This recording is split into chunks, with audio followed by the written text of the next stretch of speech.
बोलावे खरे बोलावे बरे, कोणाच्याही मनावर पाडू नयेच रे.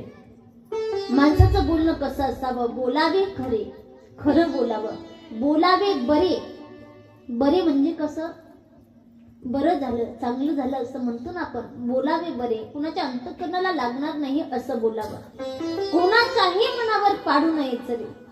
कुणाच्या अंतःकरणावरती इजा होणार नाही असे शब्द आपले असावे.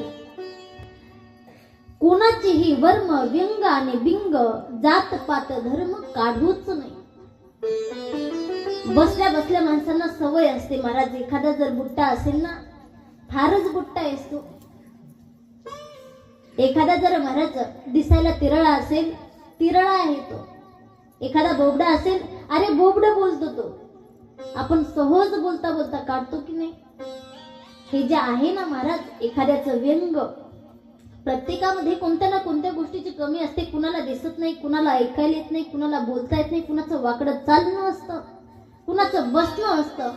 पण आपल्याला काय करायचंय महाराज? दोन शब्द गोड बोलायचे, कुणाचं व्यंगन ते काढत बसायचे का आपल्याला? बसल्या बसल्या लोक म्हणतात नाही ते जाती, ते वेगळ्या जातीचे, हे वेगळ्या जातीचे. जात पात धर्म काढूच नाही. कोण कोणत्या जातीचा आहे, कोण कोणत्या धर्माचा आहे, काय करायचंय?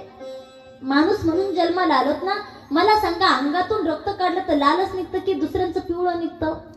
हा, जात पात धर्म काढूच नाही.